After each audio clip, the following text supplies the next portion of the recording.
Mañanas en Libertad, con Luis del Pino. ...8:31, 7:31 en las Islas Canarias. Muy buenos días, don Mario Noya. Muy buenos días, señor. ¿Qué tal está usted? Yo cuando vengo aquí siempre muy bien. Bueno. Canta madrugar. Vale. Don Jaime de Berenguer, ¿qué tal está Buenos usted? días. Muy bien, muchas gracias. Encantado de ver a don Mario. Que Sí, llevábamos mucho tiempo sin vernos. Hemos pasado de salir por ahí a cenar a de repente hemos salido de estar... cerrar las discotecas con Chimo Bayo. Además de verdad. Bueno, quedan poco más de 18 horas para el fin del ultimátum a Irán. Y yo ayer por la mañana estaba muy optimista. Pensaba que los iraníes iban a terminar capitulando. Parece que no. Parece que siguen en rumbo de colisión. Y bueno, pues dentro de algo más de 18 horas, es decir, en la madrugada de mañana, pues empezarán los ataques que Estados Unidos ha anunciado contra la infraestructura iraní. Se están produciendo ataques desde ayer, pero siguen más con una intensidad bastante grande, pero centrados de momento en lo que son objetivos militares, de las fuerzas paramilitares Basj, de la Guardia Revolucionaria, etcétera, etcétera. A partir de la madrugada de hoy, pues ya la cosa irá a intentar doblegar a Irán por el lado económico, destruyendo su infraestructura. Bueno, pues nada, tendremos mambo. Parece, ¿no? Fijaos, es una pena que... sobre todo en países como España, que tienes una posición para esto privilegiada, para detenerte a ver qué están sucediendo las cosas, intentar saber qué está ocurriendo, etcétera, pongamos siempre los bueyes por delante el carro por delante de los bueyes, el carro de los prejuicios ideológicos por delante de los bueyes, etcétera, ¿no? Estamos asistiendo además a un fenómeno, a fenómenos inéditos, por mucho que la gente no lo crea. Jamás Israel y Estados Unidos han actuado de la manera en que están haciéndolo ahora. De hecho, el principio sobre el que se ha basado y sobre el que se seguirá basando la estrategia de Israel es nosotros hacemos, necesitamos en todo caso asistencia, ayuda, etcétera, pero nosotros resolvemos los problemas. Operaciones conjuntas no ha habido nunca. De hecho, lo que ha pasado normalmente es que Estados Unidos echaba atrás a Israel en la crisis de Suez, en la propia guerra de independencia de Israel no combate con armas norteamericanas. El reconocimiento de Truman viene a pesar del Departamento de Estado. Estas cosas no va a saber la gente. En la guerra del Golfo, para desalojar a Saddam Hussein del poder, a Israel se le pide que no actúe, que es cuando dice, bueno, pues nada, pues no actúo. Y le ponen los famosos misiles Patriots para combatir los misiles Scud, ¿no? Por primera vez están haciendo esto que estamos viendo, que son operaciones espectaculares, ¿no? De destrucción, de aniquilación de las capacidades, que dicen los militares, de las capacidades del enemigo, ¿no? Vamos a ver qué sucede.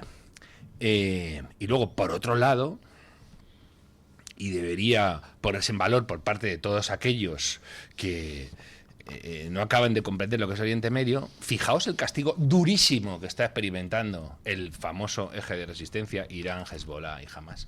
Y siguen ahí. Y siguen ahí. Has decapitado a sus cuadros dirigentes múltiples veces en 3 años y siguen ahí. Has destrozado sus arsenales en lo más básico que tengan y siguen ahí. Con lo cual, cuando esta gente dice que se enfrenta a amenazas existenciales incomparables con las que enfrentamos los demás, mira a ver si llevan razón. Porque con la cantidad de castigo que están infligiendo y que aún estemos como estamos, quiere decir que esos enemigos no son ni mucho menos rivales dignos de desprecio, ¿no? Sino todo lo contrario, en este sentido, en términos de amenaza, ¿no?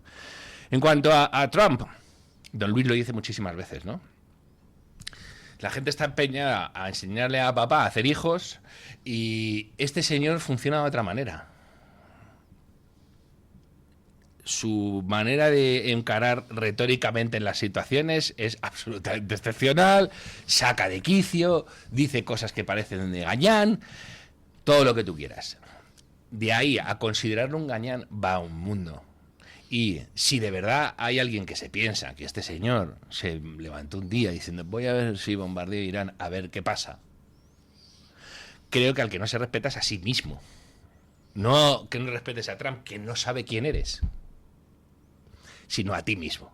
No te respetas a ti mismo. Yo prefiero, de nuevo, y soy una persona a la que le encanta analizar los fenómenos de esa zona, prefiero ver qué sucede, intentar extraer la mayor información antes de decir mañana a las 3:15 Donald Trump comparece en el Parlamento de Teherán para decir hemos terminado. Porque no lo tengo en la mano, no lo sé, no sé qué va a pasar. Me conformo por ahora con analizar o con recopilar información. Sí, nadie lo sabe. A mí me da la impresión que Estados Unidos e Israel tienen el mismo enemigo, pero objetivos distintos. Totalmente.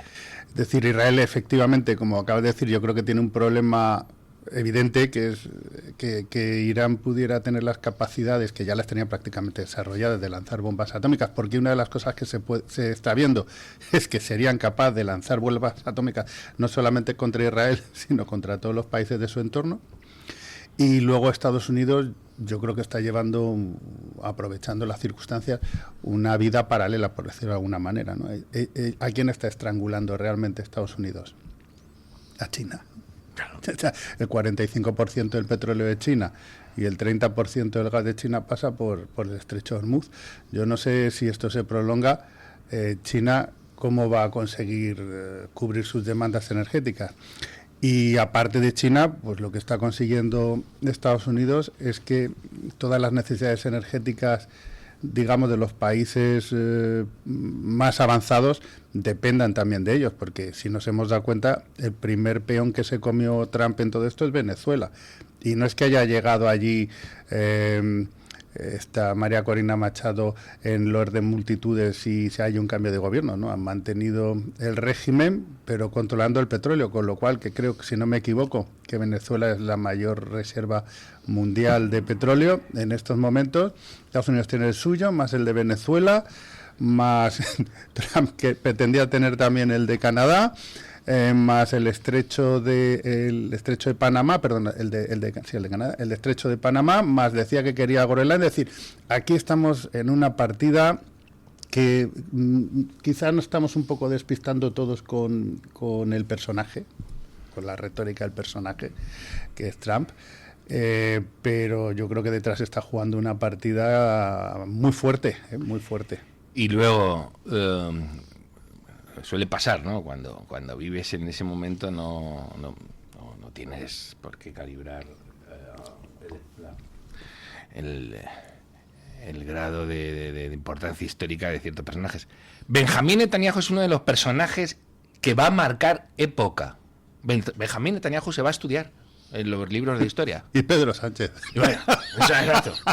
Netanyahu es un político excepcional, absolutamente fuera de serie. Y ahora me dejo de lado la valoración que te merezca su actuación política. La valencia, ¿no? O sea, pero positiva o negativa. El tipo es brillante como pocos, como muy pocos. Y se han juntado ahí. Esa alineación planetaria es muy digna de Leire Pajín, de que Leire Pajín vuelva a los escenarios a anunciar esta conjunción de Trump con Netanyahu. ¿Acordáis, no? Yo el otro día comparaba en internet ese terceto magnífico que hubo en los 80, Thatcher, Reagan, el Papa Juan Pablo II, con el terceto que hay ahora, que son Trump, Netanyahu y Elon Musk. Bueno, es que... Creí que ibas a decirle Irene Pajín, de verdad. Va a vacilar ahora. Hay una cosa que ha dicho el amigo Berenguer que es importantísima. Lo de que son dos países con intereses distintos. Y además en esto no se engañan. Son los países que persiguen sus intereses nacionales, más que los demás. Estados Unidos e Israel, por antonomasia. Y estamos hablando también del mundo árabe. Antes de que empezara la campaña de marzo, de castigo, de duro castigo, leí un artículo de la prensa, ya no sé si... hable usted al micrófono porque si no, no le leí no sé si la prensa israelí o la norteamericana ahora, pero estaba muy, muy, muy, muy bien tirado. Y es... ¿qué pretende cada cual? No solo Estados Unidos e Israel, sino los países árabes del Golfo. Sobre todo Arabia Saudí. Y había gente que estaba sorprendida por el segundo plano en el que estaba Arabia Saudí. ¿Y esto por qué no aprovechan ahora, avanzan, se suman a los acuerdos de Abraham, ya cierran todo eso de una manera definitiva y consiguen asentar mucho el panorama de la zona? Bueno, y es que resulta que decían, bueno, es que a Arabia Saudí le viene muy bien que Irán se quede incapacitado durante mucho tiempo. No lo quieren dejar derruir hasta los cimientos, lo quieren incapacitar para que siga siendo un factor de perturbación contra Israel también. Ahí juegan muchísimos escenarios de realpolitik. En cambio, Israel, al principio de su existencia, como sus enemigos eran los países árabes, se dedicó a cultivar relaciones con las minorías no árabes de la zona y con las potencias no árabes de la zona. Irán, Turquía, los kurdos. El Líbano también. Y en el Líbano, cuando se produjo la guerra civil, pues con las falanges cristianas, etcétera. Ojo, porque esto también está muy bien tirado. Además, si os fijáis en la retórica oficial de Israel, siempre distinguen el pueblo iraní de los gobernantes, les animan, les felicitan el año nuevo siempre persa. Todo lo que sucede es relaciones de gran cordialidad con los iraníes.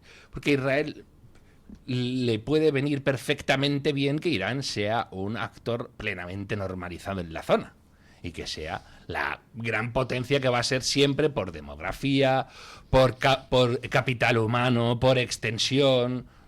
Irán es un gran país y eso lo sabe Israel. A Arabia Saudí le conviene que haya ahí un gran país.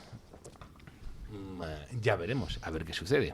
En cuanto a China, si cae el gobierno iraní, si cae el régimen iraní y da paso a una democracia, Irán podría pasar a convertirse en el mayor aliado de Israel en la zona. Bueno, es que ya lo fue. Claro, es lo que quiero decir, que estamos hablando de una cosa que ya fue con esa. O sea, ya sabemos qué papel puede jugar allí Irán. Siempre tiene Israel muchísimas prevenciones. Israel nunca participa en proyectos de nation building, que es lo que hizo Estados Unidos a partir del 11S, de decir, bueno, vamos a derrocar regímenes tiránicos y vamos a dar paso a procesos de democratización. Y bueno, eso salió como salió. No salió tan mal como muchísima gente piensa. Que le pregunten a los afganos si prefieren estar con los talibanes en el poder o con cierto desorden inherente a procesos, a no estar bajo la férula de los talibanes. Por otro lado, ahí los americanos les faltó coherencia estratégica. Bueno, no sé si la tenían. Después de la Segunda Guerra Mundial, en países avanzadísimos como Japón y Alemania, ocuparon durante 40, 50 años. Les impusieron constituciones, etcétera. Ahí, en el mundo árabe, saliste andando a los 15, a los 20 años. No. Eso yo creo que ahí era todo muy distinto. No, muy claro. Era una guerra, digamos, entre imperios, claro. Y aquí es una guerra entre, comillas, religiones. Luego, y eso ya es más difícil de lidiar. Y luego, Estados Unidos efectivamente tiene como gran rival a China, etcétera, e Israel en esas cosas nunca se mete. Es decir, hay mucha gente pensando siempre que Israel no se metió. Israel le dijo a Estados Unidos, no te metas en los procesos de nation building. Le dijo, no te metas. Lejos de incitarle, le dijo, no te metas. Y si os fijáis, Israel es que ni siquiera inclina balanzas cuando sus grandes enemigos están a punto de caer, como la Siria de Assad. De todas formas, ahí dentro de todo lo que está usted diciendo, que me parece en esencia correcto, pero hay un error que se desliza de manera inconsciente, y es que habla usted de Israel. Israel es una cosa ultradiversa donde tienes a una izquierda israelí que es infinitamente más infame que la izquierda del resto de los países occidentales, y que realmente parece que está pidiendo a gritos que Israel sea borrado del mapa. Es decir, cuando hablamos de que Israel dice no te metas en el nation building, o si te metas, habría que decir qué parte de Israel, es decir, qué partido de Israel, porque aquello es un berenjenal de tres pares de pelotas. Pero mira, fijaos qué cosas se dan en Israel. Claro, muchísima gente cortocircuita cuando escucha ciertos hechos básicos de la historia israelí. El fenómeno de la llamada ocupación es alentado por Simón Peres.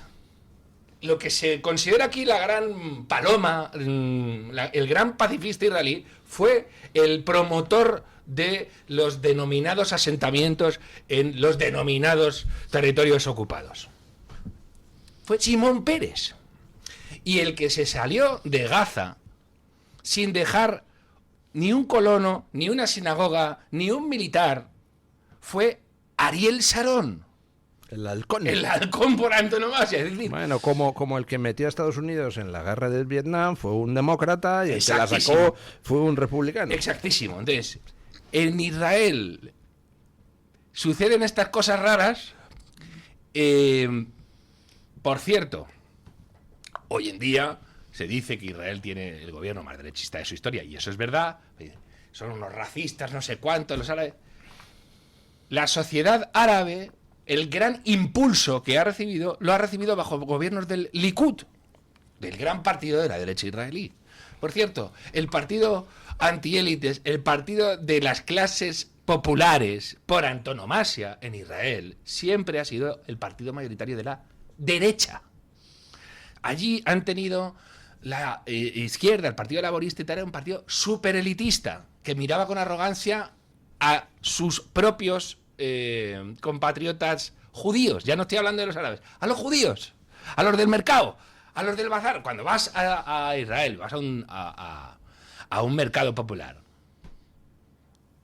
Me gustaría ir con dinero en el bolsillo y 4 o 5 enterados de la realidad israelí para que me dijeran quiénes son judíos y quiénes son árabes. Por las pintas. Por las pintas. Evidentemente, luego van a tener ciertos factores como muy simbólicos que te permiten identificarlos. Pero como no tienen ni puta idea de los que hablan de Israel sobre cuáles son los elementos simbólicos que distinguen a Israel, ellos no lo conseguirían distinguir. Entonces yo seguiría con el fajo de billetes en el bolsillo. Israel, en esto también, en la cuestión China, etc., Israel tiene una capacidad tremenda para convivir con distintas potencias y distintos hegemones. Si ha habido un país promotor del antisionismo 2.0, que es del antisemitismo, que es el antisionismo, ha sido Rusia y antes la Unión Soviética. Israel convivía con los rusos sin ningún problema. Y se veía, acordaos, cuando en la guerra siria, de repente, los islamistas toman medio país y Rusia interviene decisivamente para salvar a Assad. ¿Qué hacía Israel? Vale, cállate. Ojo, que en cuanto vea que hay envíos de Hezbollah, voy a entrar. Y comunicaba cuándo iba a entrar y cuándo iba a atacar. Y atacaba, no te creas que... Pero efectivamente Netanyahu no se ha llevado nunca mal con Putin, por ejemplo. Con China pasa igual. Israel ha tenido instalaciones estratégicas en Haifa en manos de los chinos. Es decir, es un país... Israel tiene un acuerdo con Marruecos de cooperación. Es decir, el gobierno israelí hace lo que debe hacer todo gobierno, que es aliarse con quien le salga del pito siempre y cuando beneficie a sus intereses nacionales. Uno de los grandes aliados de Israel en Europa es Hungría. Y a la vez a Israel, de hecho, desde el primer minuto, ¿qué país le pidió, oye, implícate mucho más en esta defensa? Ucrania. Israel sabe generar una política de equilibrios sofisticadísima que yo creo que le hace ganarse el aprecio incluso de rivales, porque tiene una capacidad de audacia, coraje, realismo y capacidad de resolver que se ve en muy pocos países. Le pasa también, ya os digo, con el mundo árabe. Mientras todo el mundo árabe tenía proclamado oficialmente, seguía la política de los tres noes, ¿no? No a la negociación con Israel, no al reconocimiento con Israel, no a la paz con Israel. A la vez mantenían canales abiertos de inteligencia, etcétera. Antes de los acuerdos de Abraham y todo, Israel tenía una fortísima cooperación de inteligencia con la monarquía del Golfo, por ejemplo, ¿no? Y Israel incluso ha firmado paces frías con Egipto, por ejemplo, que han sido de todas maneras cruciales en términos de defensa y que han salvado el pellejo a los militares egipcios, muchas veces. Ojo que esto tiene luego derivadas que son más complejas. Por ejemplo, desde fuera, como tú ves, los primeros países que firmaron la paz con Israel, Egipto, Jordania, y dices, bueno, pues estos serán los más pro-israelíes. El antisemitismo que se ha evacuado desde las sentinas del poder en esos sitios es infecto, es poco decir. Lo que han hecho estos indeseables muchas veces, estos canallas, han sido: voy a pactar con Israel, no me queda más remedio, entre otras cuestiones, ¿no? Pero por debajo me voy a hacer perdonar generando basura antisemita con consecuencias muchas veces letales. Y a veces también se les va a ellos mismos de las manos. Y lo vieron los egipcios con las primaveras árabes, ¿no? En Jordania, rezad lo que sepáis el día que ese reino se desestabilice. Bueno, me dice un oyente que a ver si don Jaime deja hablar un poco a don Mario. Pero bueno, da igual quién esté al otro lado de Mario. El día que viene aquí Mario, Los demás, efectivamente. Además, si le tocamos el tema de Israel, que es un experto y le gusta especialmente, pues ya se desata. Exacto. No, pero todo lo que dice, la verdad es que siempre es muy interesante. O casi siempre, venga, no vamos a exagerar, ¿eh? Eso es. Bueno, ahora es su Es oportunidad. lo que pasa es que ya no sé dónde estamos, porque estamos hablando de lo que iba a hacer. Yo lo que Trump, quiero saber pasado es mañana. qué va a hacer usted dentro de 18 horas Exactamente. cuando empiecen a caer las bombas de grafito sobre las centrales eléctricas iraníes. ¿Qué voy a hacer yo? A mí, bueno, no lo sé. A ver qué pasa. Ya sabe usted la pregunta esa de ¿dónde estabas tú cuando el golpe de Estado? Ah, bueno, 23F? ¿Dónde va a estar usted Ahora, cuando caiga la legión de bots que tengo ahora y de odiadores, que es verdaderamente impresionante el dinero que se está gastando esta gente en bots. Cada vez que denuncias uno de los ahorcamientos de los jóvenes en Irán, muchos de ellos me dicen lo mismo. Y bueno, ¿y tú qué vas a hacer? ¿Te vas a ir a alistar? Pues la pregunta que me ha hecho, ¿y tú qué vas a hacer cuando Trump bombardee? Pues, Eso, ¿se va a alistar usted o no? Sí, pero me va a alistar, pero en el inserso, ya a estas alturas. Bueno, ya veremos qué pasa, ¿no? Pero yo sigo con la misma idea que contaba antes. Yo creo que esto no va a decrecer por el mero hecho de que realmente a Estados Unidos le conviene que siga, que no se produzca el petróleo ahí. Y a lo que le interesa a él, que ya lo ha dejado caer Trump, creo que era ayer, ¿no? Yo lo que quiero es el petróleo. Eso le interesa a Trump, esté en una situación... Esas son las típicas chorradas que dice No, Trump. bueno, También dijo ayer en la comparecencia que está valorando, una vez que acabe su mandato, irse a Venezuela y presentarse a presidente porque él es el más Ya, popular. pero lo que pasa es que el petróleo de Venezuela ya lo controla. Es decir, eso sería una broma si no hubiera hecho hace 2 meses, ¿no? Entonces yo... No, la pero broma... ahí ha hecho usted un panorama de lo que ha sido la intervención de Estados Unidos en Venezuela, que quizá es un poco limitado. Efectivamente, lo primero que han hecho ha sido tomar el control de la industria petrolífera y poner, ahora mismo en 2 meses, Venezuela ha producido más petróleo que en todo el año pasado. ha generado más ingresos por petróleo que en todo el año pasado, sobre todo porque han empezado a dejar de regalarlo a los cubanos y tal. Pero aparte de eso, lo que ha hecho Trump a través de Marco Rubio es empezar los cambios en la cúpula del ejército. Se pulieron al Vladimir Padrino, han puesto a otro tío que a su vez se ha pulido a no sé cuántos generales, y ahora están con los cambios en la Fiscalía y en el Tribunal Supremo. Es decir, están siguiendo la hoja de ruta que en su día publicó Marco Rubio, y lo están siguiendo relativamente bien. El otro día veíamos a Delcy Rodríguez, del régimen chavista, amigo de los ayatolás, felicitando a los judíos en un vídeo por el Pesaj. Y ¿quién manda entonces ahí? ¿Quién manda? Trump, ¿no? Pues ya está, eso es a lo que yo me refiero. ¿Quién está decidiendo el cómo, los tiempos, el quién se queda, quién se quita, si se produce más o menos? Y luego ahora nos falta saber de dónde está yendo el petróleo. Por eso digo, y ya no entro ni siquiera en una valoración moral, es que aquí se está jugando una partida que estamos mirando a Venezuela, estamos mirando al estrecho de Hormuz, pero la verdad lo que se está jugando es en el imperio central de China, que yo creo que es al que de verdad le está jugando la partida aquí Trump. Aquí la pregunta que no nos hacemos nunca, pero que puede ser interesante es, ¿y China qué va a hacer si esto continúa? ¿Qué va a hacer China? ¿China se va a quedar cruzada de brazos? No lo sé, ¿eh? Viendo cómo le racionan el petróleo desde Washington.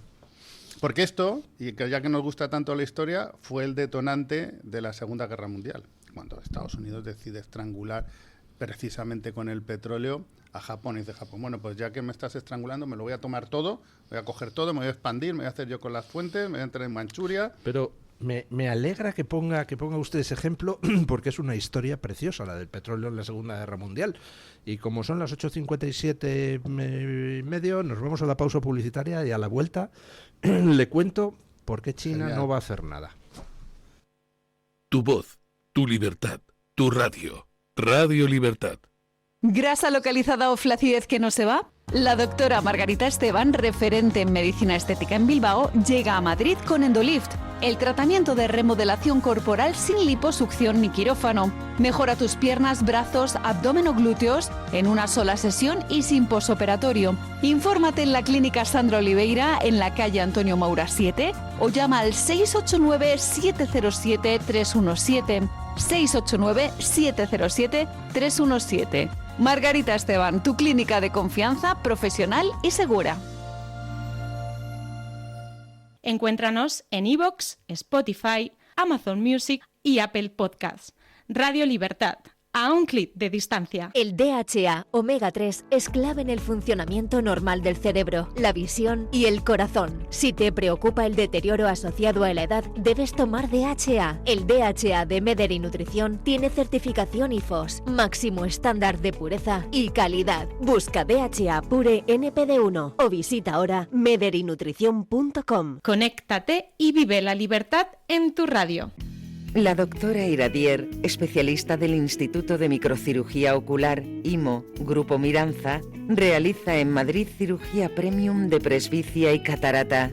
Si desea eliminar sus gafas de vista cansada o nota que con la edad pierde visión, la doctora Iradier le realizará el tratamiento para recuperar la agudeza visual y nitidez de la juventud, con la mejor lente intraocular y la técnica más segura y eficaz.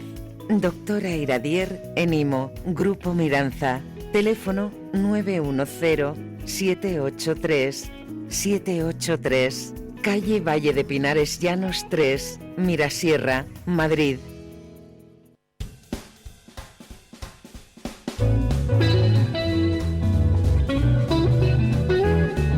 Mañanas en Libertad, con Luis del Pino.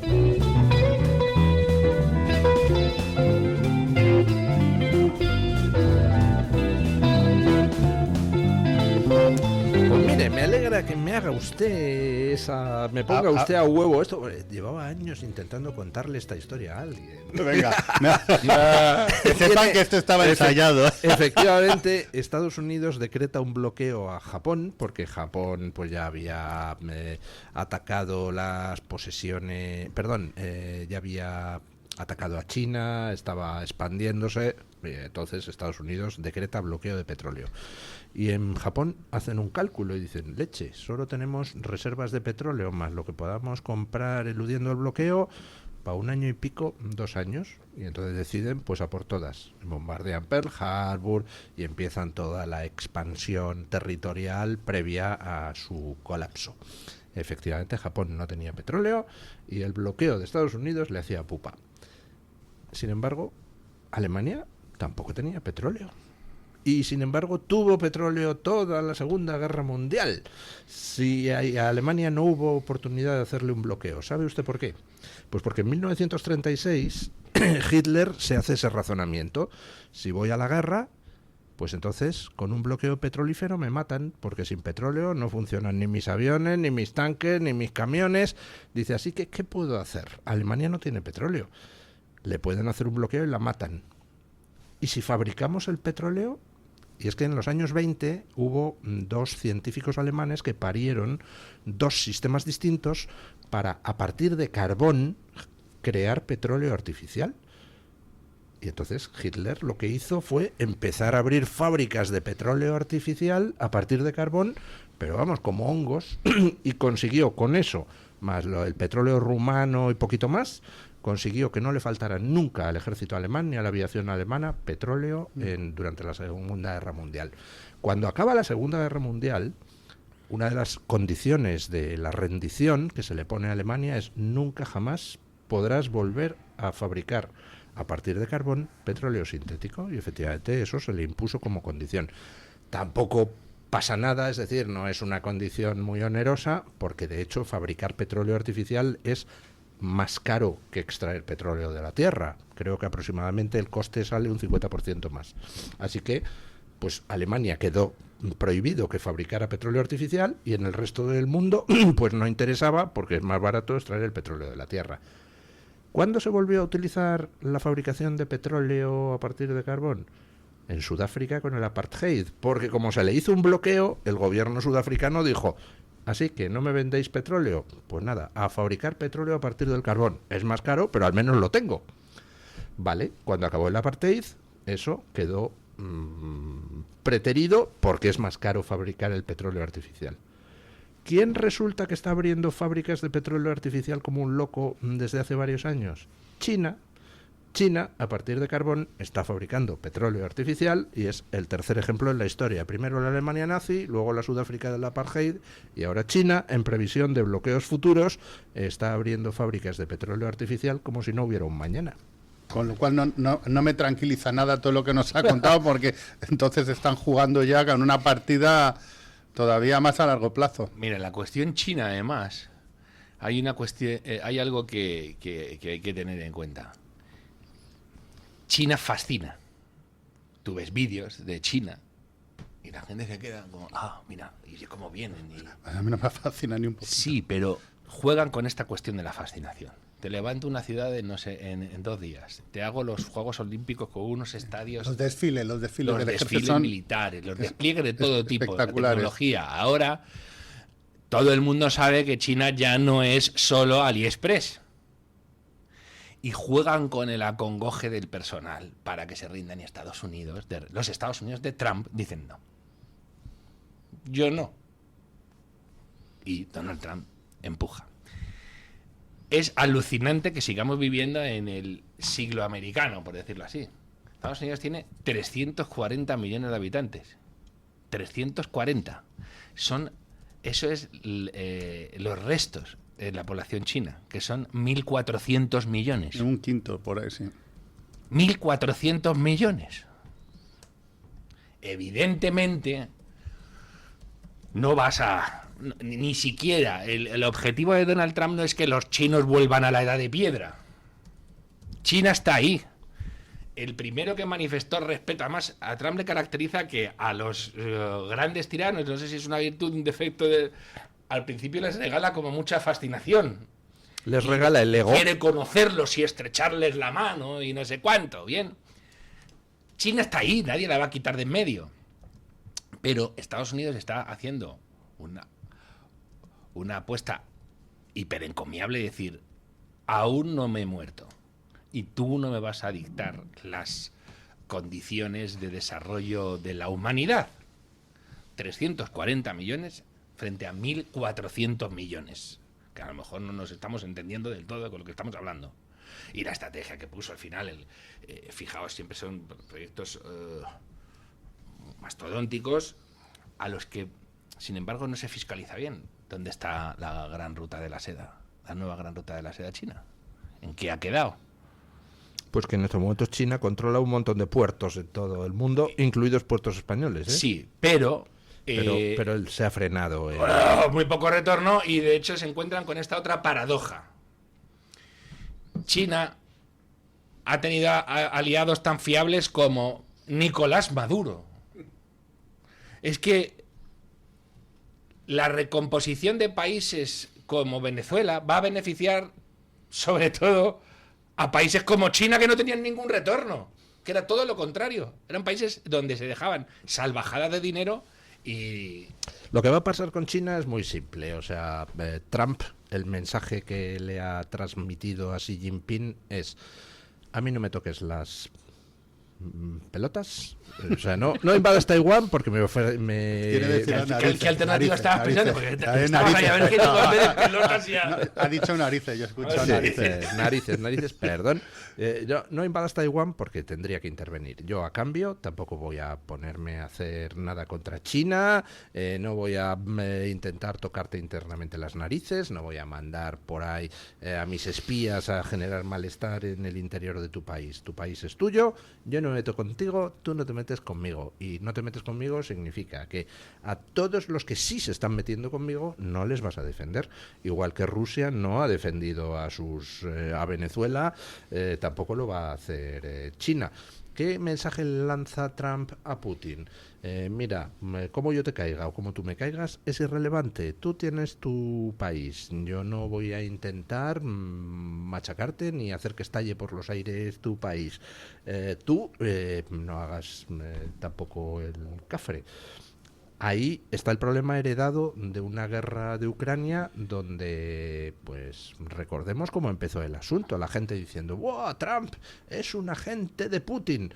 Pues mira, el agente de Putin resulta que sigue ayudando a Ucrania militarmente y gracias a eso Ucrania resiste. Sigue dando información de inteligencia a Ucrania y Ucrania resiste. Sigue intentando que haya una paz negociada, pero parece que ninguno. Hombre, Trump hizo bastante por parecer un agente de Putin, ¿eh? Quiere decir que las cosas que decía y que hacía... Trump puede hacer o decir lo que quiera, que siempre desde el otro lado se le echará en cara todo. Si sube la bolsa, fíjate los ricos que bien están con Trump. Si baja la bolsa, Dios mío, la economía mundial se hunde. No, hombre, pero hay que en el tema de Ucrania yo creo que todos tenemos muy fresco qué es lo que hizo y cómo lo hizo. Otra cosa es que luego cambiara la estrategia porque le conviniera a él. Ahora estamos en otro punto, pero en su momento le retiró el armamento, le retiró la inteligencia. No, le amenazó con retirarle el armamento.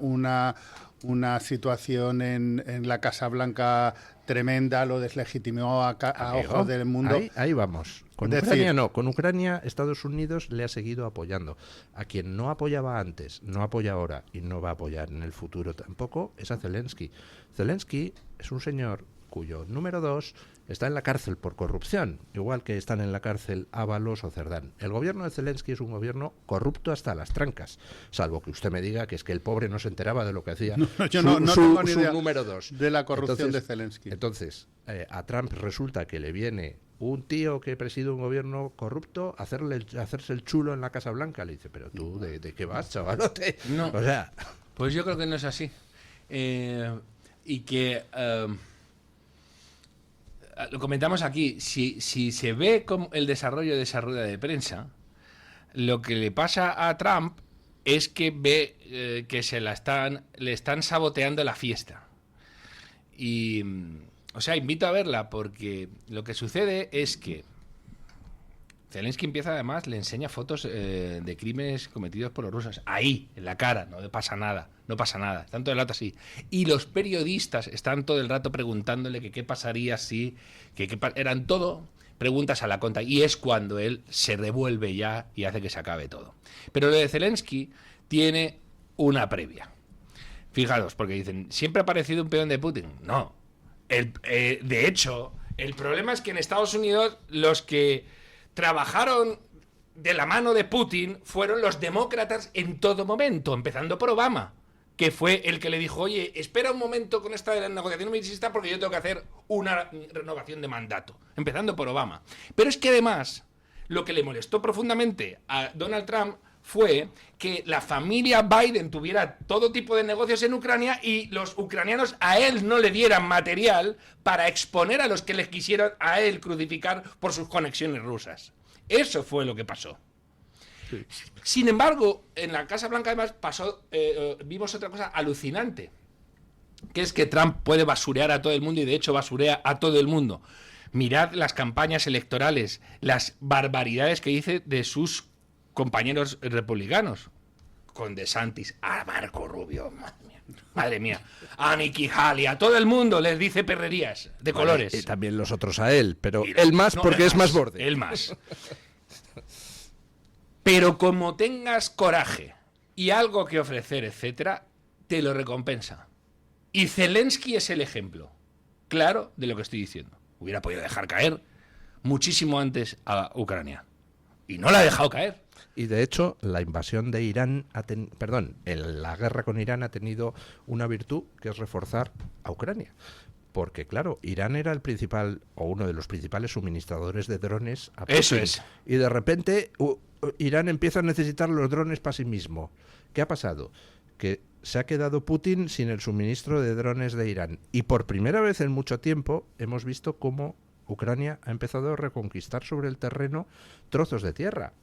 Avances tímidos, pequeñitos, pero bueno, es que también los avances rusos eran pequeñitos y constantes antes. Ahora no, ahora está mucho más equilibrada la guerra, gracias a la guerra de Irán.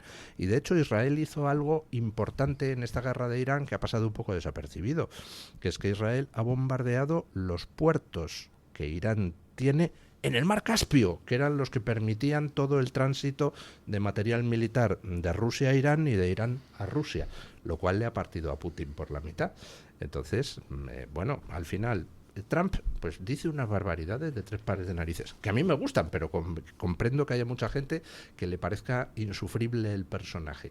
Pero luego, a la hora de hacer, lo que estamos viendo es que echa a dictadores, salen presos políticos a la calle en países, le mete un pepinazo al tío que ha matado a 30.000 opositores hace 2 meses en Teherán. Bueno, por fin estamos en un mundo donde los que tienen que pasar miedo son los dictadores asquerosos. Oiga, ¿es un avance de 3 pares de narices o no? Por cierto, Taiwán, ¿qué decía todo el mundo? Se acabó Taiwán, qué pena. Pues no se ha acabado. ¿Cuándo interviene Rusia en Siria? Cuando no está Trump. Cuando no está Trump. ¿Qué hace Trump cuando llega, por otro lado? Se carga al califa del Estado Islámico, mata al general Soleimani. Es decir, es que hay veces que se hace una pintura de lo que ha hecho Trump que es contraria a lo que sucede. Y también es verdad que a Trump le gusta fomentar eso, es decir, supuesto, le gusta soltar carnaza a todo el periodismo progre occidental y decir barbaridades para que se centren en eso y mientras tanto él va haciendo cosas, pum, pum, pum, pum, pum, y les tiene a los otros centrados en chorradas, ¿no? Y luego hay otra... porque si veis, las intervenciones de Trump son... Nos está mirando don Jaime diciendo, pero qué 2 piraos pro Trump son. No. Yo es que creo, en el fondo, creo que en muchas partes de lo que estoy diciendo yo desde el principio, es decir, se está jugando una partida con China que nos están ¿cómo se dice?, llevando la atención o engañando, haciendo un juego de terrorismo con otras cosas, pero el primer peón que se ha comido Trump es Venezuela. Sin más, que es el mayor productor, la mayor reserva de petróleo del mundo. Y con esa baza en la mano, ahora ya puedo montar la parda en el estrecho de Hormuz. ¿Que beneficia el ataque de Estados Unidos y de Israel a Ucrania? Pues sí, pero yo ya he oído por ahí analistas que dicen que no.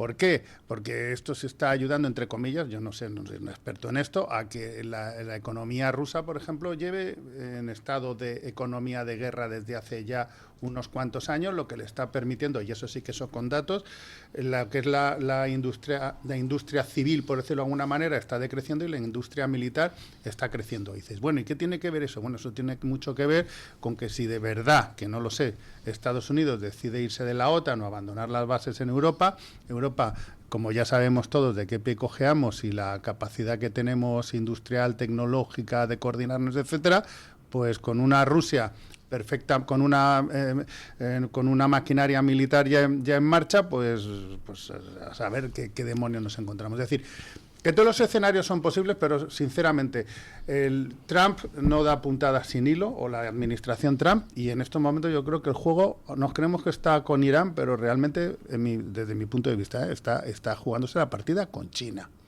Sí. Y si él realmente quisiera quedarse con el petróleo, lo va a hacer, se lo va a quedar en un estatus muy parecido al de Venezuela. Lo que pasa es que eso implica ya un paso más.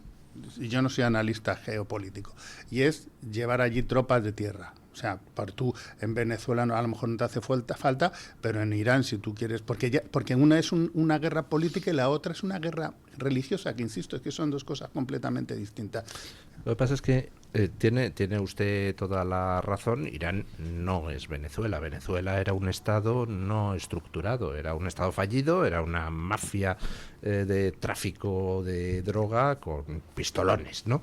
Irán no es eso. Irán es un país muy estructurado, es un país que tiene una dictadura islámica religiosa repugnante, pero que tiene unas clases medias enormemente formadas, que tiene un aparato estatal pues bien construido, que tiene un ejército que está hasta cierto punto al margen de las barbaridades del régimen. Por eso existe la Guardia Revolucionaria iraní, para encargarse de la cosa dura, y por eso existen las milicias del Basj, que son para pues eso, asesinar por la calle indiscriminadamente. El ejército no. Es muy curioso ver cómo Israel está eliminando altos mandos militares, pero ninguno del ejército, todos de la Guardia iraní y del Basj. Es decir, que Irán no es Venezuela, no es un estado fallido, pero precisamente por eso mismo, pues quizá tampoco hace falta botas sobre el terreno, porque tú puedes confiar en una parte de la estructura de poder iraní no excesivamente comprometida con los clérigos, y que es la que te puede dar un Delcy Rodríguez iraní, que no sé cómo se dirá en farsi. Yo eso no lo veo. De hecho, en Estados Unidos yo creo que no va a poner a nadie sobre el terreno, porque le va a pasar lo mismo que le ha pasado en Afganistán y que le ha pasado en Irak. ¿Por qué? Porque es que son, de verdad, insisto, son dos mentalidades completamente distintas. Una es nadie se va a dejar la vida por Maduro, ni por Díaz-Canel, pero tú por tu Dios sí te la dejas, porque ya es una historia de religiosa, que es moral. Entonces tú no vas a dejar que un infiel llegue allí, y van a caer muchos norteamericanos, y entonces eso Trump pues no le conviene. No va a enviar ni un solo marine a ni uno solo. Desde fuera sí, lanzando misiles con aviones invisibles, vale. Entonces puede, que es lo que decía antes, perdón, me callo enseguida, Luis. Y es lo que decía antes. ¿Por qué Mario se va a callar, no? Ahora que está usted hablando. ¿Cómo es lo que decía Mario? ¿Cómo es posible que Hezbollah y tal y jamás, a pesar de todo lo que se les ha caído encima, sigan ahí? Precisamente porque es un tema religioso. Si no fuera un tema religioso, posiblemente se habrían rendido muchísimo antes. Entonces llega un momento. ¿Qué pasó en España, salvando todas las diferencias con la invasión francesa? Pues fue un tema de identidad. Cuando yo hago religioso, es un tema de identidad. Y en España hubo un problema de identidad, y el ejército más poderoso del mundo en aquel momento, que nos hizo todo tipo de perrería, que eso tendría que usted hacer un libro, porque poco se ha contado de las cosas que hicieron los franceses en España.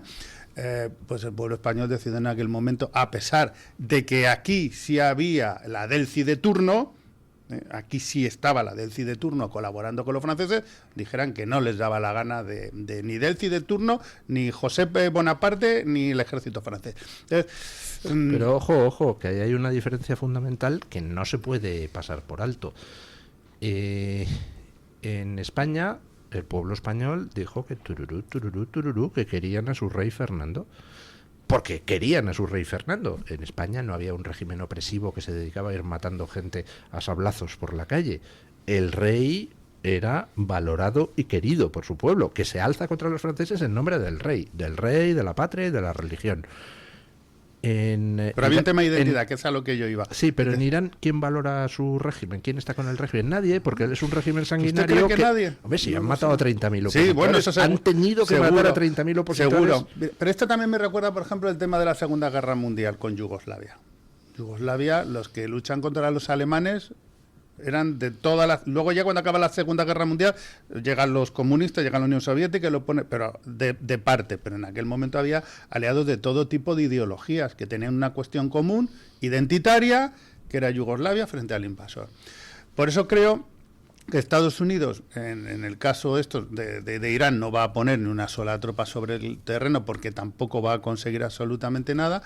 Y entonces yo creo que se está conformando con destrozar, por eso yo creo que sí lo va a hacer, todas las infraestructuras que permitan producir un petróleo que él no puede controlar para China. Y que no necesita. Y que además tiene ahí un aliado que va a otro tema, que le importa un bledo el petróleo iraní, pero sí le importa mucho, como es lógico, el tema de las capacidades que tiene de misiles balísticos y de hacer armas atómicas, que es Israel.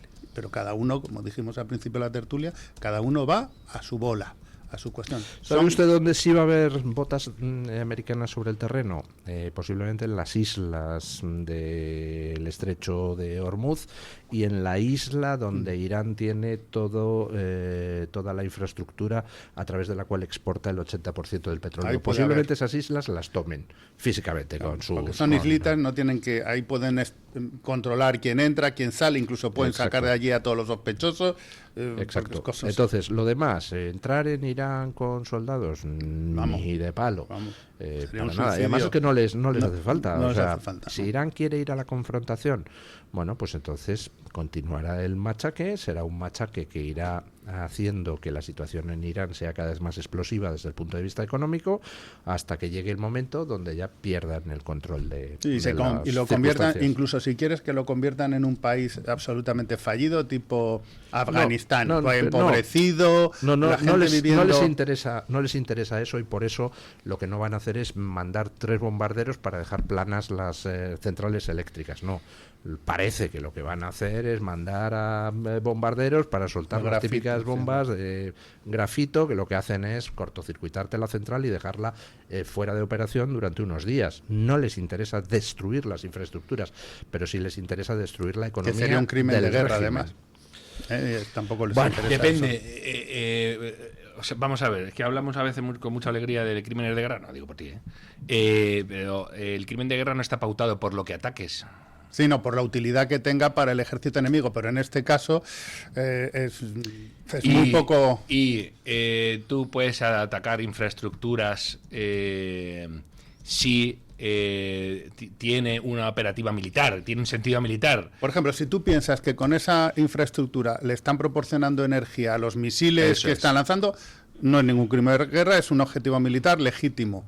Ahora, eso es lo que, si lo hacen, es lo que tienen que explicar muy bien. Por eso lo que dice Don Luis me parece que es más inteligente. Y la manera que porque tú lo impides sin destruirlo. Es decir, no te pueden acusar de nada porque le están mandando, oye, que hay que lanzar todas las semanas un millón de kilos de grafito para hacer que aquello no funcione. Pues lo hago, ¿no? Pero no lo destruyes Y luego, por otro lado, o sea, los crímenes de guerra, salvo los que son... Los crímenes de guerra suelen ser mensajes que lanza el criminal de guerra, es decir, no se oculta, te pego un zambombazo contra un edificio de apartamentos, eso se hace deliberadamente, lo que quieres es infundir terror en la población, porque si te fijas en lo que dice la legislación sobre crímenes de guerra, la legislación internacional está súper abierta, porque entra en juego cálculos militares. Si usted considera que el beneficio obtenido de un ataque es superior a los costes que acarrearía, macho, un crimen de guerra puede ser cualquier cosa o ninguna. Y no nos engañemos, por eso se han hecho en Gaza los centros de mando de Hamas debajo de los colegios y debajo de los hospitales. Y, o dentro de directamente, etcétera, ¿no? Sin embargo, eso, atacar deliberadamente indiscriminadamente a población civil es un crimen de guerra, pero es que está hecho a posta, es decir, jamás se graba, perpetrando el 7 de octubre. Sí. Jamás se graba. ¿Por qué? Porque ¿qué hicieron los rusos, por cierto, en el minuto 1 de la invasión a Ucrania? Que la gente viera a fuerzas especiales chechenas vestidas de negro, porque dicen que vienen las alimañas, porque lo que quieren es generar terror, claramente. Pero la legislación sobre crímenes de guerra está hecha para que puedas escurrir el bulto. Pero el que tiene vocación de criminal de guerra no quiere escurrir el bulto. Quiere que vea que eres un criminal de guerra y que no se va a quitar y tú no lo vas a quitar. Por cierto, que esta es otra cuestión donde no calibramos que estamos en un conflicto de civilizaciones, muchas veces, ¿no? Y yo he puesto siempre un ejemplo claro.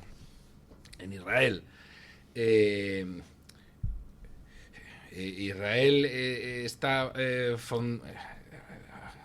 Israel tiene uno de los grandes ejércitos del mundo y está fundado por gente que no tuvo un ejército en 2000 años. Gente a la que se le prohibía tener armas, que se le prohibía montar a caballo en un montón de países, ¿vale? Y consiguen ser el ejército más poderoso del mundo.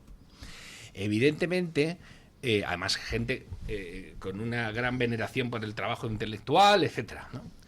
A los israelíes lo que les interesa es ver florecer el desierto, que ya lo han hecho, y luego disfrutar de la vida que disfrutamos en el resto de Occidente. Y hay unos tíos que dicen, no, tú no vas a hacer esto. Y te voy a llevar a un puesto de control, a un checkpoint, voy a llevar a una embarazada con un cinturón explosivo, a un niño con retraso mental, yo me acuerdo de esa imagen, un niño con una borrica, con agua y explosivos. Y le tienes que pegar un tiro en la cabeza, para que no pase. ¿Qué tienes ahí? Hola, somos la barbarie y tú estás ahí. ¿Qué vas a hacer?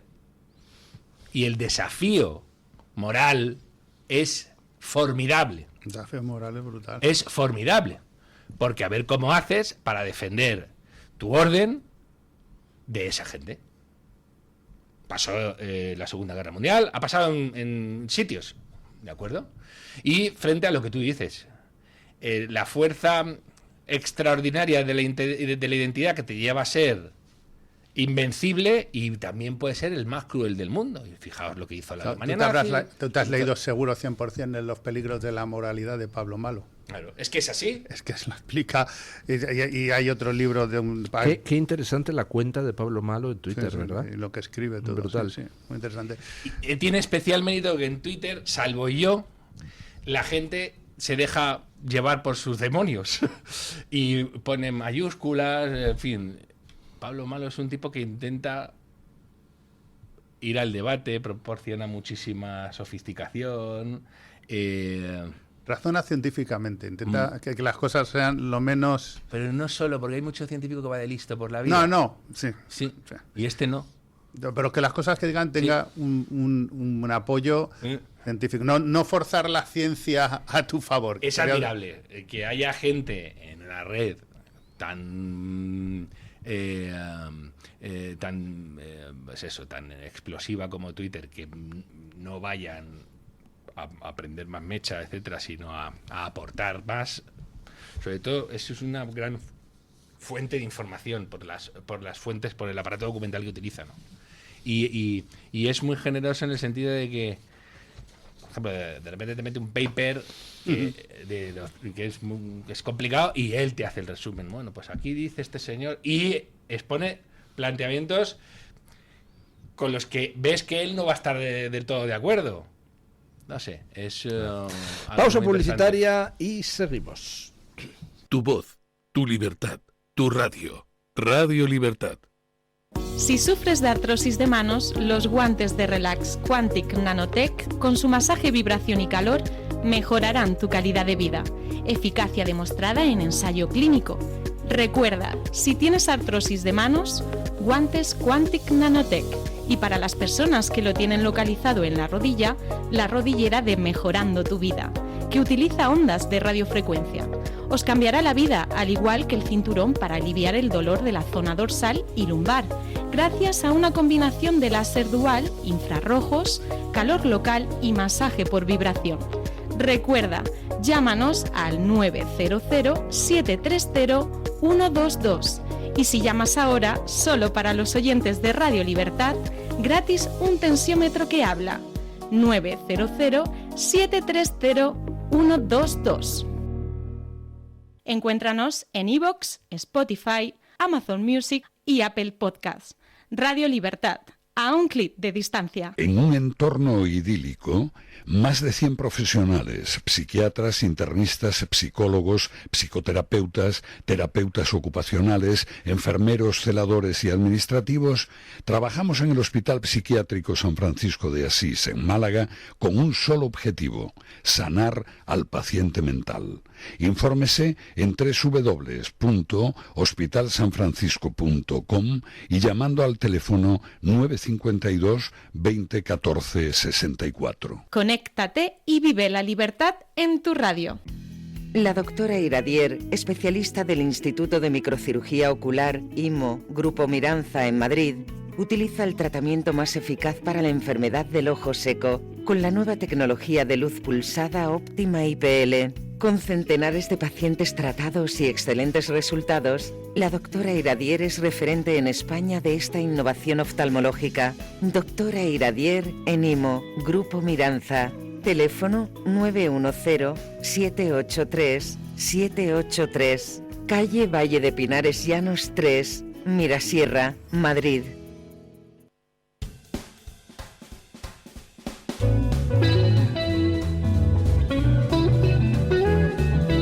Mañanas en Libertad, con Luis del Pino.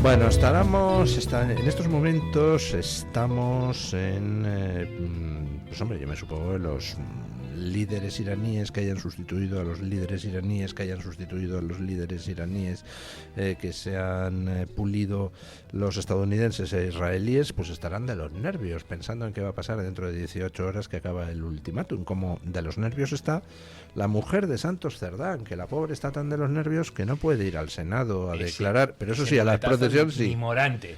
Ese cambio de tercio ni Morante. Le ha gustado. Bueno, la pobre, pues al Senado no puede ir a declarar, pero a la procesión en su pueblo, en Milagro, en Navarra, sí que puede ir a declarar, sí que puede ir, aunque esté la pobre muy malita. Se ríen de todo y de todos los del Partido Socialista, es una cosa espectacular. ¿Tú no te reirías? ¿Has visto las encuestas? ¿Has visto las encuestas? Sí. ¿Has visto las encuestas, don Luis? Sí. Tienen todo el derecho del mundo a reírse.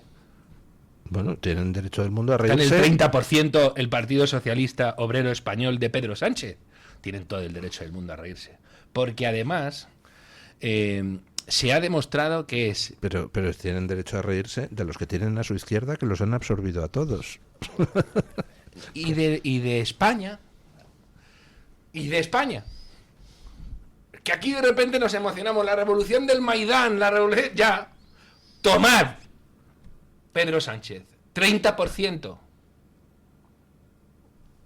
No te quiero ni contar si tiras hacia la izquierda lo que tienes. Normal que se rían. Y nos tiene caladísimos como sociedad. Por cierto, es... sin la menor duda, el mejor político que hay en España. En términos de él, de lo que él tiene en mente y de cómo pone a bailar a los demás. ¿Quién? Pedro Sánchez dice. Sin la menor duda. Sin la menor duda. Y ese es el problema que tenemos. Ese es el problema que tenemos. Que él es muy bueno activando a la gente. ¡El no a la guerra! ¡El no a la guerra! De una guerra que no tiene nada que ver con nosotros. ¡Elecciones de Castilla y León! O sea, ¿qué quieres? ¿Qué quieres que te diga, macho? Pues este tío es muy bueno en Pues lo suyo. perdone, pero no le funcionó, ¿eh? La izquierda no ganó un solo voto en las elecciones de Castilla y León. Sí, yo les veo en pánico con eso. Es que no nos enteramos aún. Que a Pedro Sánchez le importa cero el... Pedro Sánchez no quiere, de hecho, ni siquiera ganar elecciones, ganar en términos numéricos. A él le interesa el poder. Se acabó. Además, Y en eso es buenísimo. Y sabe poner a cada uno en el sitio que más le incomoda. Y el tipo fija los debates, que es que fija los debates. En Y- esta emisora no, los fijo yo. No, pero los debates nacionales. Los debates nacionales. Pero será que haya tontados que entran a sus trapos, ¿no? Pero, pues, por lo que estoy diciendo, No, pero que normal que se ría de nosotros. Es que Pedro Sánchez es toda su maquinaria, es el Claro, sanchismo. claro.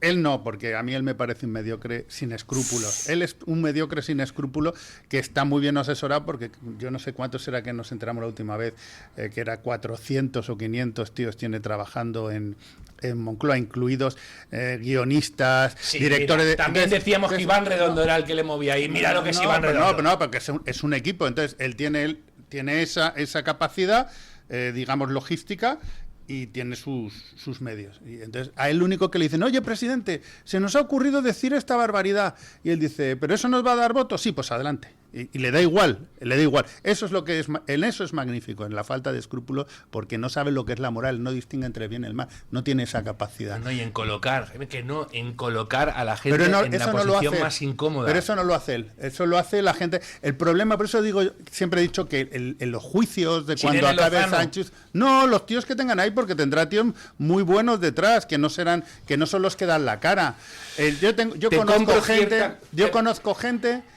Conozco gente que tiene amigos trabajando en Moncloa.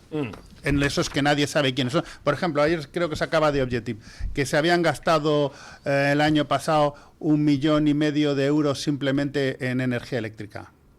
¿Vale? 1,5 millones de euros en Moncloa, la familia Sánchez. Evidentemente eso no es la familia Sánchez. Esos son los 500 tíos que están allí, algunos de ellos viviendo, que sabemos, luego nos hemos enterado que estaba viviendo la pareja de Illa, ¿no? Con el propio Illa, y estaba su hermano, y todo lo que no sabremos. Entonces, es el sanchismo, es el que está permitiendo que eso... Y tiene a media sociedad abducida. ¿Por qué? Porque les dicen lo que quieren oír. En la identidad de izquierdas que... saben, por ejemplo, en España, que es muy tradicional y además muy justificado, el antiamericanismo, muy justificado en España, totalmente, como por ejemplo hicieron con nuestras colonias, como totalmente justificado. Eso sabe que opera en los de derecha y en los de izquierda. No somos los españoles muy amigos del imperio americano, yo tampoco. Saben perfectamente lo que le gusta, que le gusta la identidad de la democracia, sí, pero del imperialismo americano yo desde luego no. Lo que le gusta a la izquierda, lo de qué bueno soy porque soy el más solidario, el no a la guerra. También hay un profundo, que además se han dedicado a cultivarlo, antisemitismo. Entonces, eso ellos lo cultivan perfectamente y tienen esa maquinaria.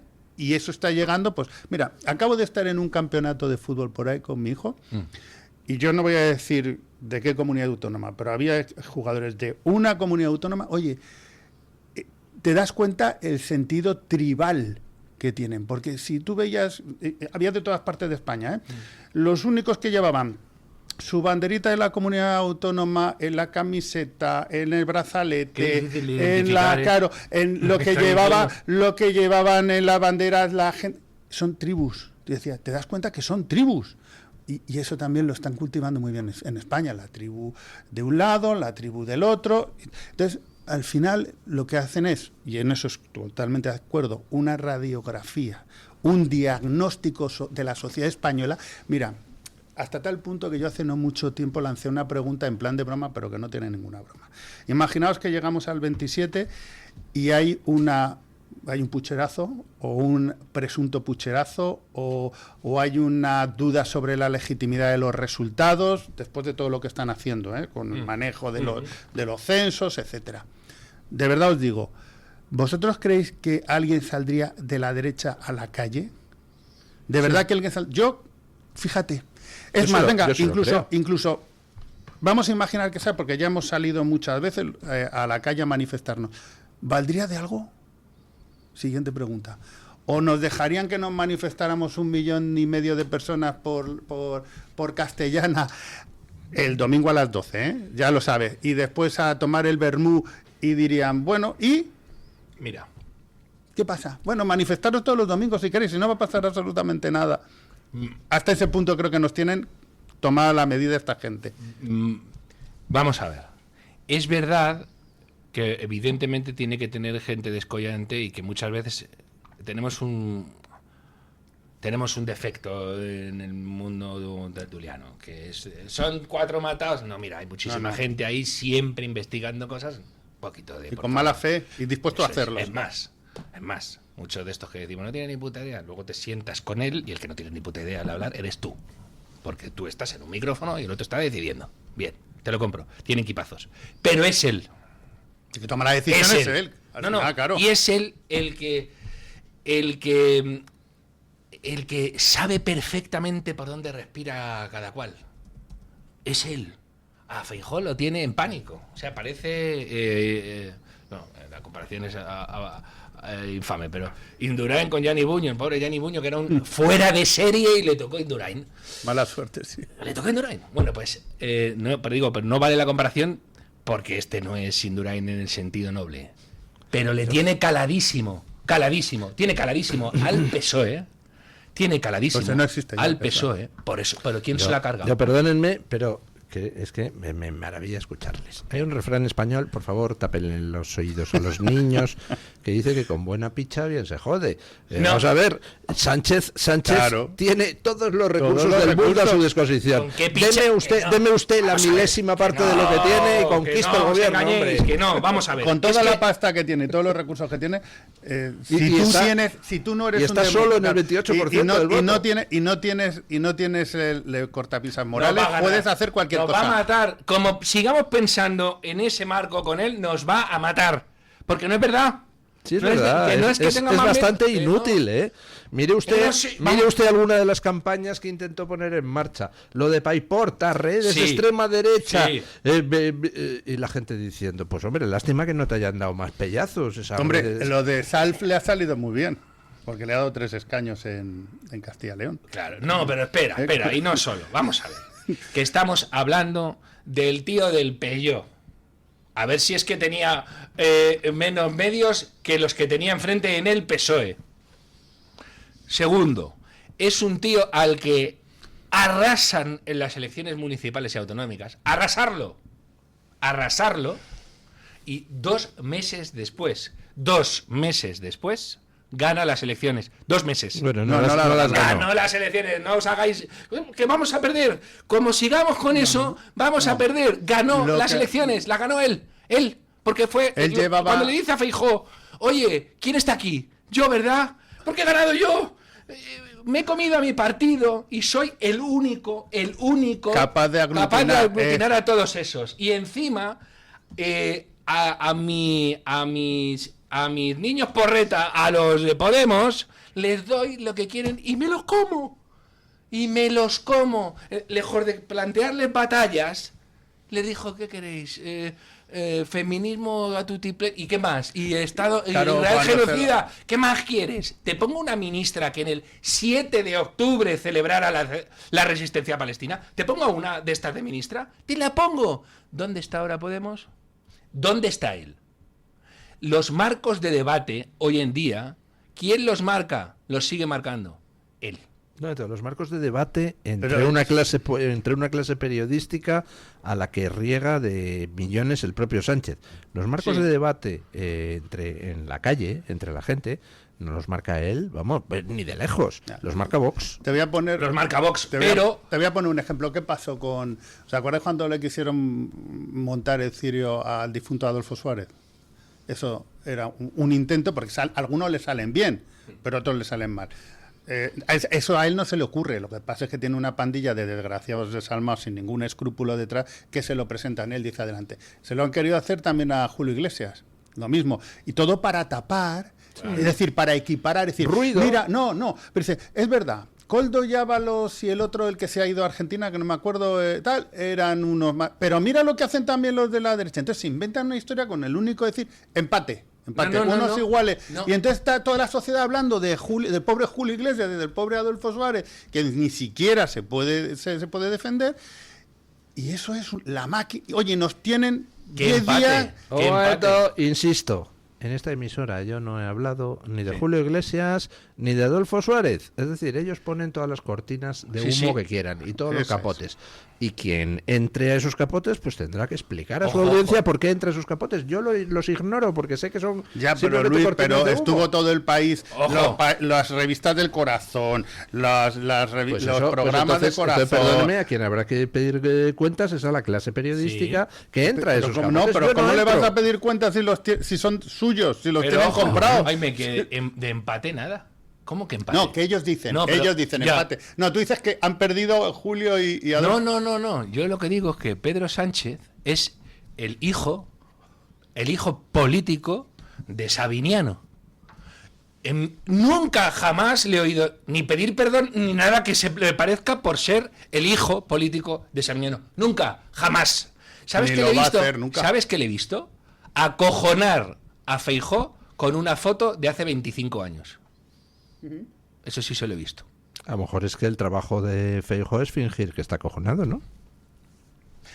Por cierto, sí que tengo que decir que hay uno al que no le busca las vueltas. Y no lo digo, bueno, el que me quiera me conoce, no tendría que hacer ni siquiera esta excusación en perita. Santiago Abascal. Santiago Abascal es el que le cala. Por ejemplo, cuando le dijo lo de... Yo no me callo ni bajo el agua. ¿Cómo que no? Tú te callaste delante del juez y tal. Y ahí sí que le deja. Pero él sabe que el discurso victimista aún moviliza a la izquierda. Claro. Y achanta a no solo a la dirigencia del PP, sino a buena parte de su electorado. Que es conservador de no me metas en líos. Que te van a decir que no te voy a meter en líos, que es que tienes un lío. Bueno, ¿se podrá decir las cosas sin chillar, Mario? Sí, es verdad. Pero resulta que os están comiendo la merienda.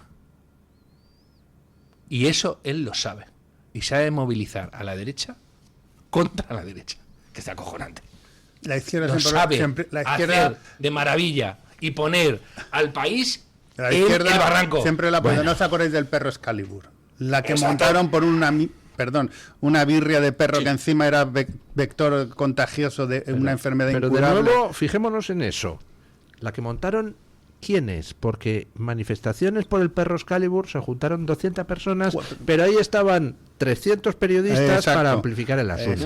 Luego, entonces, lo que tenemos es una clase periodística criminal, que encima algunos tienen el puñetero morro de ir de nosotros nos enfrentamos al poder, pero si estás comprado a dinero por el poder, tío, que nos enfrentamos al poder.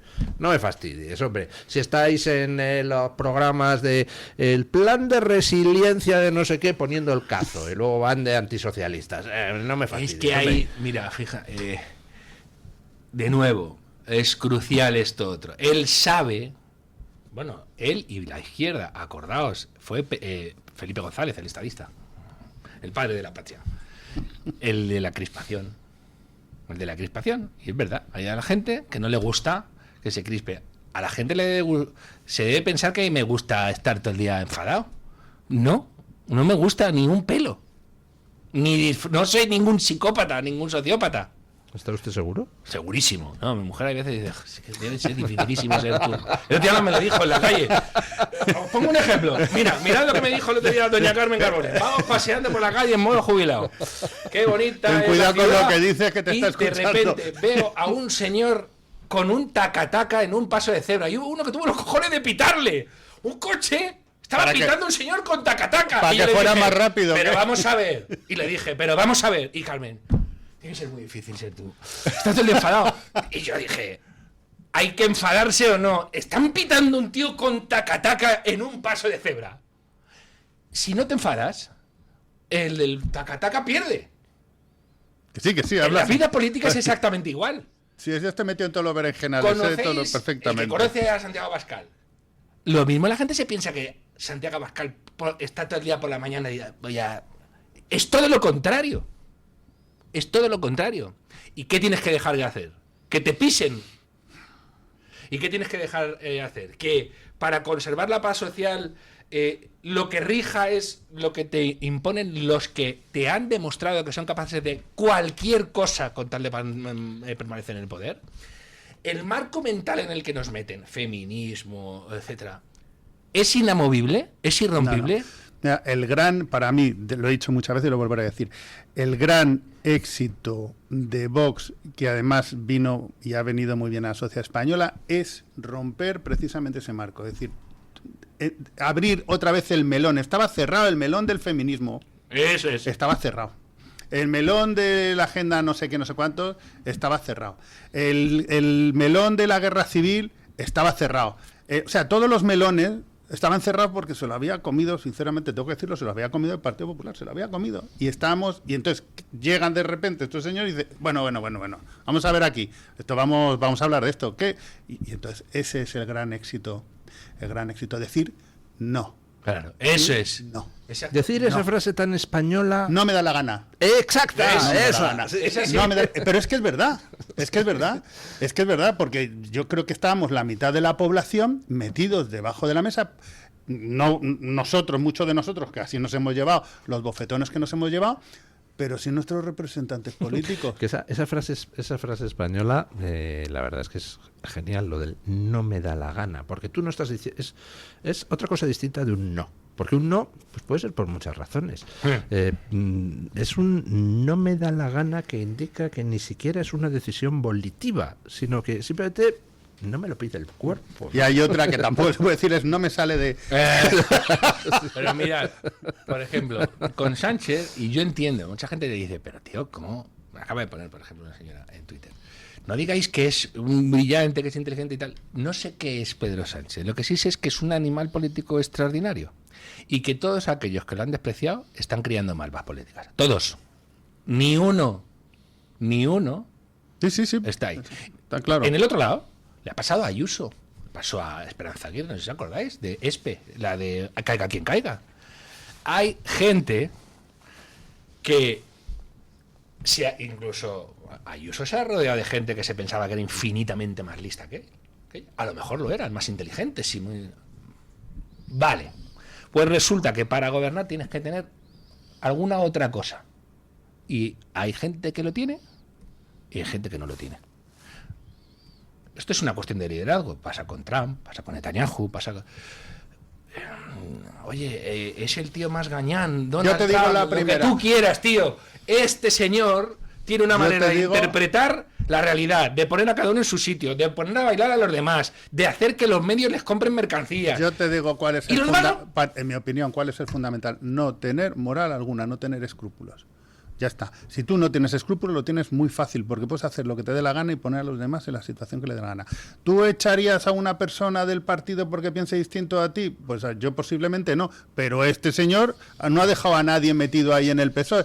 ¿Tú cogerías y pactarías con los que han matado a tus compañeros y han aterrorizado al país? Pues yo seguramente, totalmente no, pero él no tiene ningún escrúpulo, no solo eso, sino que los está sacando de la cárcel. ¿Tú estarías dispuesto a hacer una campaña antisemita porque te viene bien, porque viene tal?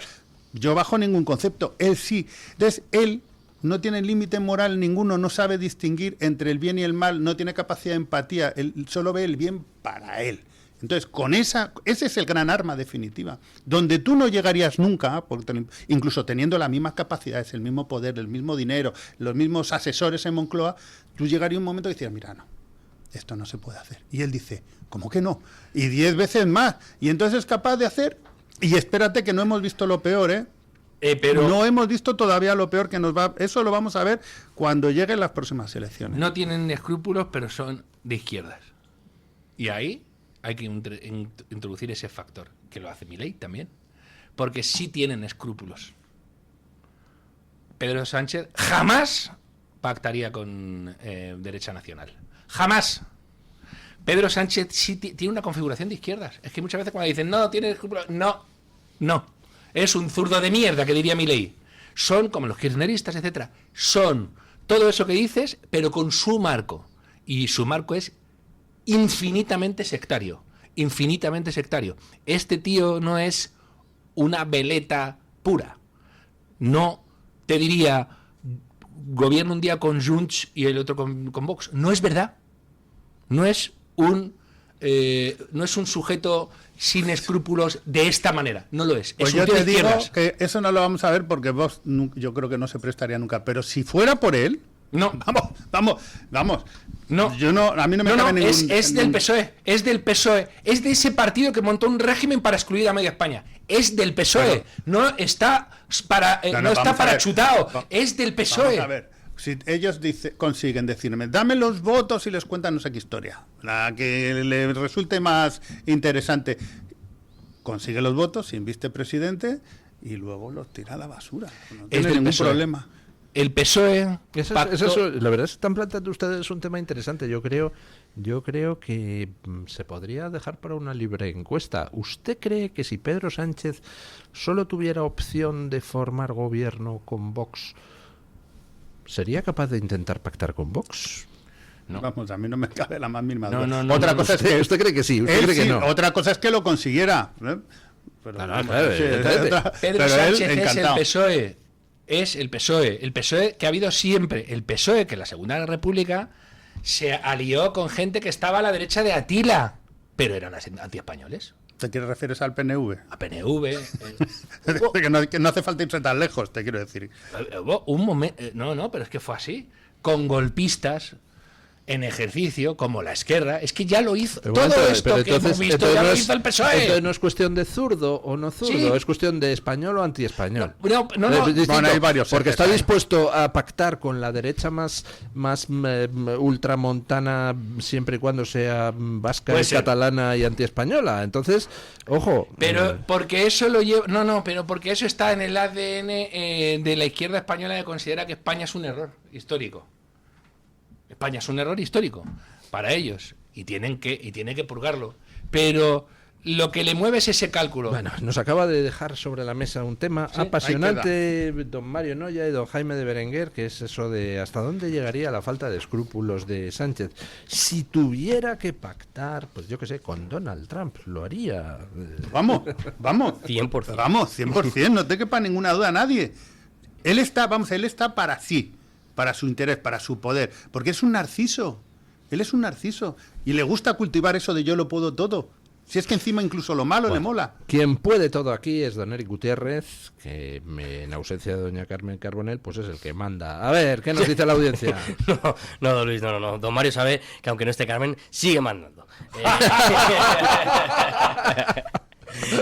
Vamos con la encuesta de hoy. ¿Qué partido cree usted que es más corrupto? Decía don Mario que la izquierda cree que España es un error histórico, pues por eso nos roban, don Luis. Pues oye, ya que somos un error, pues habrá que quitarnos todo. Dábamos 4 opciones: el PSOE, el PP, los dos igual o ninguno de los dos. No sé los tertulianos si quieren pronunciarse sobre esta libre encuesta. ¿Quién es más corrupto? Vamos, para mí, sin duda alguna, el PSOE con gran diferencia. El PSOE. Yo gran también he diferencia. votado el PSOE. No, es que no hay. Y o sea, además estamos aquí hablando de- en una acepción amplia de corrupción, porque corrupción no es solo me quedo con la pasta, no es solo colocar un amigo, corrupción es la destrucción de España, de las instituciones y de pactar con quien sea a cualquier precio. O sea, la corrupción de la pasta es la menor de todas, fíjate, ese es Dioni, se llevó pasta, pero era un ladrón, pero la corrupción en España en estos momentos hay que entenderla como una cosa muchísimo más amplia. Los 4 creo que pensábamos o hemos votado el PSOE, porque yo también, y la gente también ha votado el PSOE, pero con menos porcentaje del que yo esperaba, con un 56%, digamos. 56% dicen que el PSOE es que el el más PSOE corrupto. es el más corrupto de los dos. Hay que decir que con el 38% los dos igual. 38%, pues sí. me parece altísimo. Sí, a mí también me ha sorprendido ese porcentaje, pero bueno, la gente cree que pues todos esos casos que hubo en época Bárcenas y demás, pues... Eso suma un 90%. Exactamente, un 90 y algo por ciento, 94 para ser exactos, estaría estaría el PSOE en la cúspide, ya sea junto al PP o solo en ella. Por último quedan 2 opciones con menos votadas, con un 5% del PP, solo un 5% de la gente cree que el PP está ¿En por serio hay encima. 5% que cree que el PP es más corrupto que el PSOE? Eso debe de ser Pedro Sánchez y su familia, ¿no? Sí, no, está- Bueno, y el 1% que dice que ninguno de los dos, que me ¿Hay un 1% que dice eso? No, No me lo yo- puedo creer. Yo Pablo manifiesto Iglesias. siempre mi admiración por los que votan estas cosas. Ninguno de los dos, no lo tengo claro, te lo digo. Nunca te puedas confiar, igual resulta se ha equivocado de botón. Aparte No puede ser. del votante socialista que haya dicho eso, puede también influye mucho dónde te toque. Si tú has estado tú vives en una zona comandada por un PP hipercorrupto, tú tienes ahí efecto túnel, macho. Claro, pues mira, justo don Mario decía Carolina por esa parte, los dos por igual, y justo por eso, cada uno con su estilo. En la región valenciana no se les distingue. Justo pues eso, que la gente que vive en esas partes de España, pues al final tiene la sensación de que son muy parecidos. A nivel nacional sí que yo me sorprende que la gente pensase que están por igual. Pero bueno, por regiones puedo entenderlo. José Manuel Quesada dice, todos los partidos políticos tienen algún esqueleto en el armario de la corrupción, pero el armario del PSOE es una fosa común. Nos dejaba su comentario. Carmela Niembro nos decía, decir PSOE corrupto es tautología, pleonasmo y redundancia. Carguera nos decía, el poder no corrompe, el poder desenmascara. Cuando ya se viene de casa con una catadura moral de nivel ínfimo que no solo te permite robar a manos llenas, sino también pactar con los amigos de asesinos de tus compañeros. El PSOE gana por goleada. Eso, lo del PSOE, el poder corrompe y tal, en la República Romana, pues para evitar la corrupción del poder, hicieron algo muy simple. Tú accedes al poder y eres cónsul o lo que sea durante un año. Y no te puedes presentar a la reelección. Oye, durante un año, pues en fin. Entonces, ¿qué hacían? Se corrompían antes de llegar para poder llegar. Bueno, está mal. Yo creo que ahí también se hace, Luis. Se empieza a corromper la gente muy pronto. Por último, leo un comentario que nos deja Bego20 en YouTube. Se puede robar más o menos, pero la corrupción es corrupción y el sistema político actual es corrupto en su esencia. Para mí son cómplices y, por ende, igualmente corruptos, tanto PSOE como PP, don Luis. Bueno, muchísimas gracias, don Eric Gutiérrez. En serio, me preocupa que haya gente que pueda equiparar ambos. Es decir, gente no, 38%. 38% que haya tanta gente. O sea, de verdad, lo del PSOE es otra liga. O sea, es una cosa, no sé, los del PP son aficionadillos. Es normal. En fin. Acordaos de la sentencia de los ERE andaluces. ¿Y qué dijo Carmen Calvo después? Espero que nos pidan perdón cuando indultaron. Sí. Y el PP no sabe reaccionar a este tipo de historias. Entonces, normal, hay gente que tiene ese relato de que los corruptos son Rita Barberá. O sea, y que entre bomberos no se pisan la banca. No. Bueno, gracias a los tres. Gracias, don Mario Noya. Gracias, don Jaime de Berenguer. A ver si el próximo día le deja hablar un poco a don Mario. Sí, por favor. Gracias, don Eric Gutiérrez. Gracias a los oyentes que han participado en nuestra libre encuesta. Y hacemos una breve pausa publicitaria y vamos a hablar con nuestras amigas del Club de Amigos. Tu voz, tu libertad, tu radio. Radio Libertad.